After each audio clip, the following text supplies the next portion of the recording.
Hi hello welcome to my YouTube channel. ನಾನು ನಿಮ್ಮ ಗೆಳತಿ ಚೈತ್ರ ರಾಜಮೂರ್ತಿ. ಇವತ್ತು ಹ್ಯಾಶ್ ಗಾರ್ಡ್ನ ಯೂಸ್ ಮಾಡಿ ಹೇಗೆ ಜ್ಯೂಸ್ ಮಾಡೋದು, ಹಾಗೆ ಇದರಿಂದ ಬೆನಿಫಿಟ್ಸ್ ಏನು ಅಂತ ತಿಳ್ಕೊಳ್ಳೋಣ. ಇದಕ್ಕೆ ಬೇಕಾಗಿರುವಂತಹ ಇಂಗ್ರೀಡಿಯೆಂಟ್ಸು: ಬೂದುಗುಂಬಳಕಾಯಿ, ನಿಂಬೆಹಣ್ಣು, ಸ್ವಲ್ಪ ಬೆಲ್ಲ, ಶುಂಠಿ, ಹಾಗೆ ಉಪ್ಪು, ಸ್ವಲ್ಪ ನೀರನ್ನು ಇಟ್ಕೊಂಡಿದ್ದೀನಿ. ನೋಡಿ, ನನಗೆ ಫ್ರೆಶ್ ಆಗಿರೋದು ಕಟ್ ಮಾಡಿರೋದೇ ಹ್ಯಾಶ್ ಗಾರ್ಡ್ ಸಿಕ್ತು, ಹಾಗಾಗಿ ನಾನು ಇದನ್ನೇ ತೊಗೊಂಡೆ. ನೋಡಿ, ಇದರಲ್ಲಿರೋ ಸೀಡ್ಸನ್ನು ತೆಗೆದುಬಿಡೋಣ. ತೆಗೆದುಬಿಟ್ಟು ಅದರ ಪಲ್ಪ್ ಮಾತ್ರ ಯೂಸ್ ಮಾಡ್ಕೊಳ್ಳೋಣ. ಹಾಗೆ ಸಿಪ್ಪೆ ಕೂಡ ನೀಟಾಗಿ ತೆಗೆದು ವಾಶ್ ಮಾಡಿ ಇದನ್ನು ಯೂಸ್ ಮಾಡೋಣ. ಇದರಿಂದ ತುಂಬ ಹೆಲ್ತ್ ಬೆನಿಫಿಟ್ಸ್ ಇದೆ. ಇದರಲ್ಲಿ ವಾಟರ್ ಕಂಟೆಂಟ್ಸ್ ಇದೆ, ಫೈಬರ್ಸ್ ಇದೆ. ಹಾಗಾಗಿ ಇದನ್ನು ಯೂಸ್ ಮಾಡೋದ್ರಿಂದ ಯಾರೆಲ್ಲ ಡಯಟ್ ಪ್ಲ್ಯಾನ್ನ ಯೂಸ್ ಮಾಡ್ತಿರ್ತೀರೋ ಅವರೆಲ್ಲರೂ ಕೂಡ ಇದನ್ನು ಮಾರ್ನಿಂಗ್ ಖಾಲಿ ಹೊಟ್ಟೆಲ್ಲೇ ಕುಡಿಯೋದ್ರಿಂದ ನಿಮಗೆ ಹೊಟ್ಟೆ ದಿನವಿಡೀ ತುಂಬಿದಾಗೆ ಇರುತ್ತೆ. ಮತ್ತು ಏನು ತಿನ್ನಬೇಕು ಅಂತ ಅನಿಸಲ್ಲ, ಖಾಲಿ ಹೊಟ್ಟೆ ಇದೆ ಅಂತ ಕೂಡ ಅನಿಸಲ್ಲ.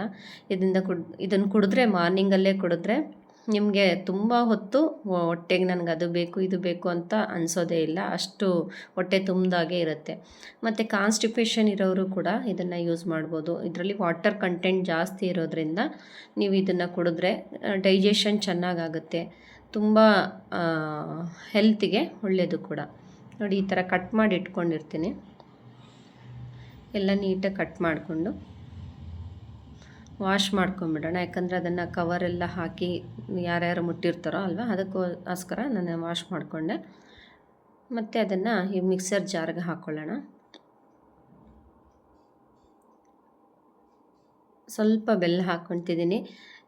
ಡಯಟ್ ಪ್ಲ್ಯಾನ್ ಮಾಡೋರಿಗೆ ಆ್ಯಕ್ಚುಲಿ ಅವರು ಸ್ವಲ್ಪ ಫುಡ್ಡಿ ಆಗಿರ್ತಾರೆ, ಹಾಗಾಗಿ ಅವರನ್ನು ಯಾವುದನ್ನು ಅಷ್ಟು ಈಸಿಯಾಗಿ ತಿನ್ನೋಕ್ಕೆ ಇಷ್ಟಪಡೋದಿಲ್ಲ. ಈ ರೀತಿ ಸ್ವಲ್ಪ ಬೆಲ್ಲ, ಸ್ವಲ್ಪ ಸಾಲ್ಟ್ ಎಲ್ಲ ಹಾಕ್ಕೊಳ್ಳೋದ್ರಿಂದ ಒಂಚೂರು ಟೇಸ್ಟ್ ಸಿಗುತ್ತೆ. ಹಾಗಾಗಿ ಅವರು ಅದನ್ನು ಸ್ವಲ್ಪ ಖುಷಿಯಿಂದನೇ ತಗೊಳ್ತಾರೆ. ಹಾಗಾಗಿ ಈ ಥರ ಯೂಸ್ ಮಾಡ್ಕೋಬೋದು. ಸ್ವಲ್ಪ ಒಂದು ಗ್ರೈಂಡ್ ಮಾಡ್ಕೊಳ್ಳೋಣ ವಿತೌಟ್ ವಾಟರ್. ಅದನ್ನು ಮಾಡಿಕೊಂಡು ನೆಕ್ಸ್ಟ್ ಒಂದು ಗ್ರೈಂಡ್ ಆದಮೇಲೆ ಸ್ವಲ್ಪ ನೀರನ್ನು ಹಾಕ್ಕೊಳ್ಳೋಣ.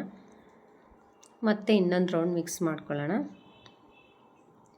ನೋಡಿ, ನಾನು ಅದನ್ನು ಶೋಧಿಸ್ಕೊಳ್ತಾ ಇಲ್ಲ. ಬಿಕಾಸ್ ಏನಕ್ಕೆ ಅಂತಂದರೆ ಅದರಲ್ಲಿರೋ ಫೈಬರ್ ಅಂಶ ಎಲ್ಲ ಒಟ್ಟೋಗ್ಬಿಡುತ್ತೆ.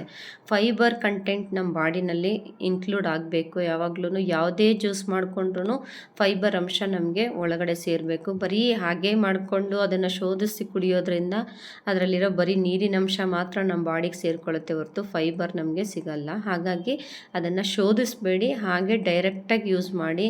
ಅದರಿಂದ ಎಲ್ಲ ಫೈಬರ್ ಅಂಶವೂ ನಮಗೆ ಸಿಗುತ್ತೆ. ಅದ್ರ ಜಾರ್ ತೊಳೆದು ಅದಕ್ಕೆ ಇನ್ನು ಸ್ವಲ್ಪ ನೀರು ಕೂಡ ಮಿಕ್ಸ್ ಮಾಡ್ಕೊಂಡಿದ್ದೀನಿ. ಬೇಕಿದ್ದರೆ ನೀವು ಚಿಯಾ ಸೀಡು, ಸಬ್ಜಾ ಸೀಡನ್ನು ಕೂಡ ಯೂಸ್ ಮಾಡ್ಕೋಬೋದು. ಯಾವುದೇ ಕಾರಣಕ್ಕೂ ಫೈಬರ್ ಅಂಶನ ಮಿಸ್ ಮಾಡ್ಕೋಬೇಡಿ, ಇಲ್ಲ ಅಂದರೆ ಅದರಿಂದ ಏನೂ ಯೂಸಸ್ಸೇ ಆಗೋದಿಲ್ಲ. ಹಾಗಾಗಿ ಈ ರೀತಿ ಪಲ್ಪ್ ಸಮೇತ ಯೂಸ್ ಮಾಡಿ.